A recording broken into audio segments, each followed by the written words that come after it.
오늘도 하나님께서 우리에게 말씀으로 그 뜻을 밝히 드러내십니다. 오늘도 이 말씀을 통해 성도들이 걸어야 할 길을 밝히 보고 또 그 길을 따라가며 하나님께 감사하며 찬송하는 우리 모두가 되기를 간절히 소망합니다. 오늘 상황은 어제의 말씀에 이어져 오고 있습니다.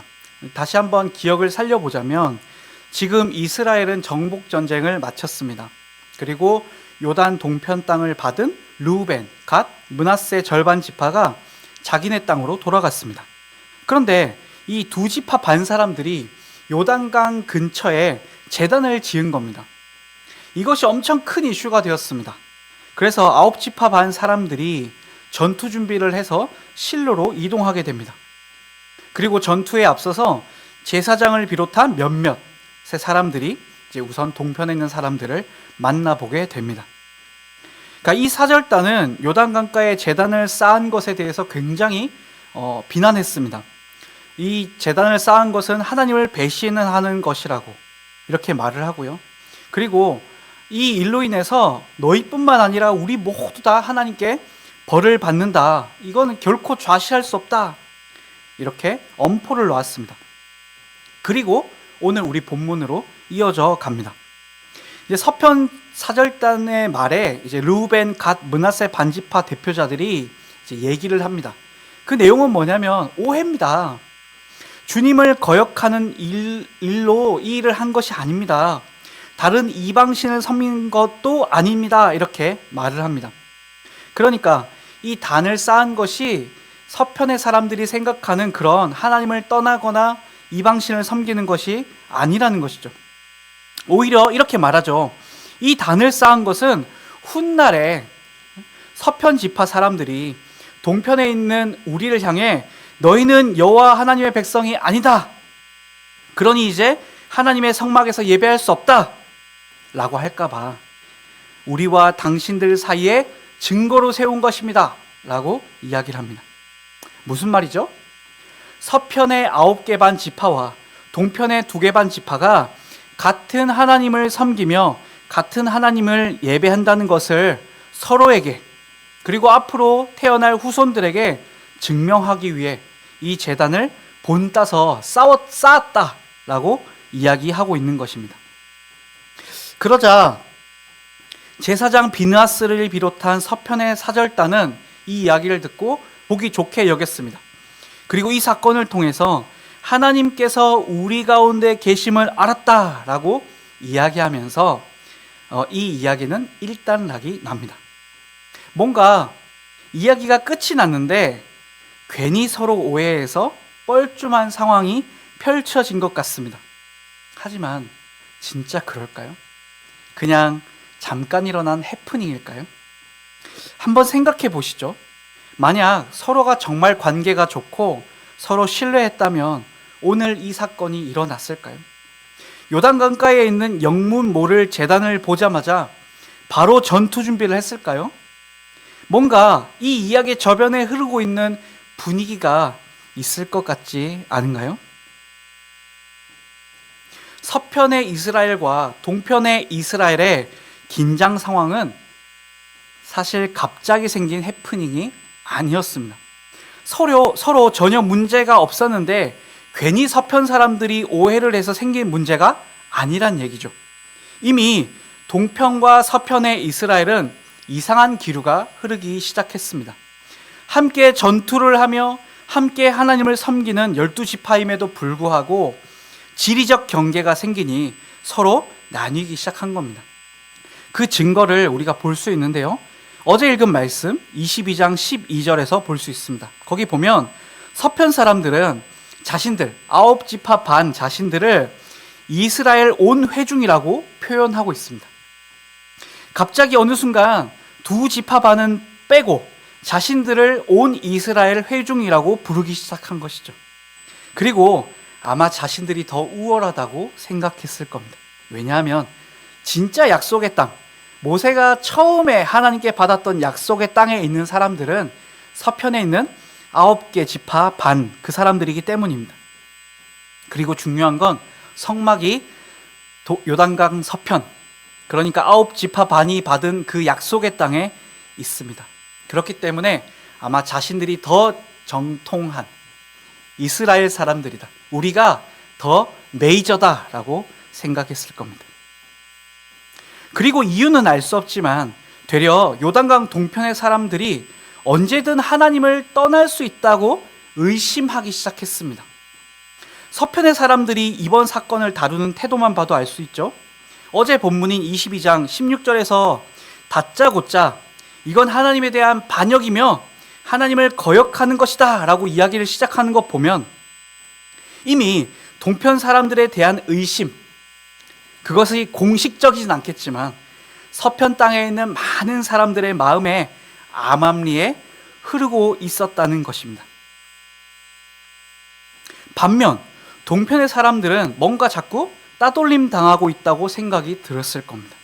오늘 동편의 이 두 개의 반지파의 사람들의 말을 들어보면 이런 거죠. 우리 동편 지파 사람들이 하나님을 예배하기 위해 요단 서편 성막으로 갈 때 서쪽 사람들이 우리를 막을 것 같다라는 겁니다. 근데 사실 서편 9개 반지파, 요단강 서편에 살고 있는 사람들이 오지 말라고 한 적도 없고 오면 안 된다고 한 적도 없는데 불구하고 왠지 그럴 것 같다는 의심을 지금 동편 사람들이 하고 있는 겁니다. 그래서 동편 사람들은 우리도 주 하나님의 백성이라는 증거를 동편과 서편의 사이에 세워서 증거로 삼기 위해, 이걸 통해서 우리 모두 다 하나님을 섬기는 백성이다라는 그 증거를 삼기 위해 지금 이 제단을 세웠다라고 서편 사람들에게 항변하고 있습니다. 표면적으로는 해프닝이고 좋게 좋게 잘 끝난 이야기인 것처럼 보이지만 사실 이미 서로 나누고 의심하면서 분열되고 있는 이스라엘의 모습을 지금 여실히 볼 수 있는 겁니다. 성도 여러분, 성경에 진술되고 있는 인간의 모습이나 현대를 살아가는 우리나 참 나누기를 좋아하는 것 같습니다. 경제 수준에 따라 나누고, 학벌에 따라 나누고, 외모에 따라 나누고, 성별에 따라 나누고, 뭐 더 많이 말할 수 있겠죠. 요단강 같은 선을 그으면서 나와 너를 나누는 것이죠. 그런데 혹시 오늘 말씀처럼 교회도 그렇지 않은지를 우린 돌아봐야 합니다. 아마 교회 역시 공식적으로 사람을 차별하거나 나누진 않을 겁니다. 그러나 오늘 말씀을 보십시오. 서로가 신뢰하지 않는다는 것은 우리가 생각하는 것보다 아주 빠른 속도로, 그리고 분명한 느낌으로 공동체 안에 퍼져나갑니다. 이스라엘이라는 한 나라 안에 모두가 함께 살고 있었지만 건기의 아이들이 그냥 점프해서 뛰어넘을 수 있는 요단강 하나를 사이에 두고 서로 나누고 의심하기 시작했습니다. 성도 여러분, 우리가 긋고 있는 선은 없습니까? 혹시 내가 저 사람보다 더 우월하다고 생각하진 않습니까? 의심의 시선을 가지고 상대를 바라보고 말을 전하진 않습니까? 물론 능동적으로 선을 긋고 성도를 대한다면 이것은 눈에 보일 만큼 선명하게 교회를 나누는 일이 될 것입니다. 하지만 적극적으로 선을 긋지 않았다면 문제가 아닌 걸까요? 아닙니다.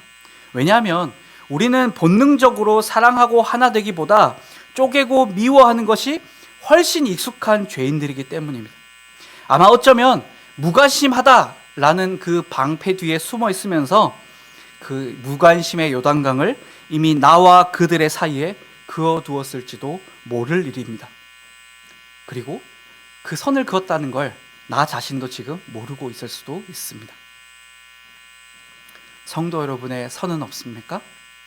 성도 여러분의 요단강은 없습니까? 그럼 이런 우리가 어떻게 하면 하나가 될 수 있을까요? 우리가 하나 될 수 있는 능력은 어디에 있습니까? 오늘 본문의 마지막 구절에서 그 해답을 볼 수 있습니다.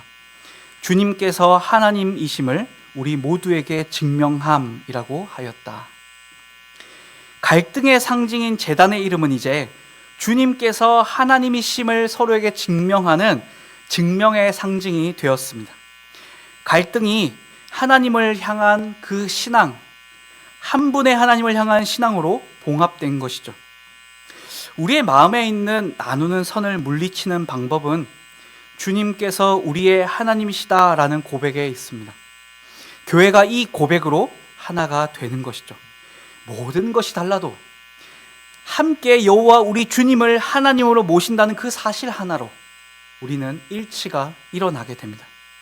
나를 구원하신 하나님께서 나의 옆 사람도 구원하시고 우리의 마을도 구원하시고 우리 부서를 구원하시는 하나님이심을 믿을 때 이 능력이 일어납니다. 나를 사랑하시는 하나님이 내가 선을 긋고 싶은 그 사람에게도 그리스도의 십자가를 허락하셨다는 것을 믿을 때 우리는 우리가 가지고 있는 선을 걷어내고 하나 되는 역사를 경험할 수 있게 되는 것입니다. 오늘 아침 다시금 우리 마음을 함께 돌아봤으면 좋겠습니다. 나의 요단강은 무엇인가? 나와 너를 나누는 선은 무엇인가? 나는 누구에게 선을 긋고 있는가? 나는 하나됨에 무관심한 사람이 아닌가?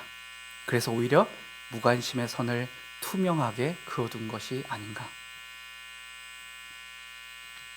그리고 간절히 바라옵기는 다시금 시선을 하나님께 두고 용감하게 그 선을 넘어서고 곧이어 선을 지우는 우리 세대로 교회 성도들이 되길 바랍니다. 기도하겠습니다. 하나님, 오늘 말씀을 통해 우리 마음을 돌아봅니다. 우리 역시 이런저런 이유로 나누고 쪼개며 의심하고 깔보는 또 한 명의 사람이 아닌지 점검합니다. 하나님, 하나님께서 예수 그리스도를 통해 하나 되게 하신 것을 나누지 않도록 해주십시오. 세상 사람들이 사는 방식으로 교회를 대하지 않게 해주십시오. 우리 마음의 선을 지우고 넘어서는 우리가 되게 해주시고 그럴 수 있는 힘과 용기를 주십시오. 그리고 하나 되게 하시는 하나님께서 하나됨 속에서 주시는 놀라운 은혜가 무엇인지 알고 누리는 귀한 성도들의 삶이 될 수 있도록 인도해 주십시오. 오늘도 우리의 모퉁이 돌 되시는 예수님의 이름으로 기도합니다. 아멘. 하늘에 계신 우리 아버지여, 이름이 거룩히 여김을 받으시오며 나라가 임하시오며 뜻이 하늘에서 이루어진 것 같이 땅에서도 이루어지이다. 오늘 우리에게 일용할 양식을 주시옵고 우리가 우리에게 죄 지은 자를 사하여 준 것 같이 우리의 죄를 사하여 주시옵고 우리를 시험에 들게 하지 마시옵고 다만 악에서 구하시옵소서. 나라와 권세와 영광이 아버지께 영원히 있사옵나이다. 아멘.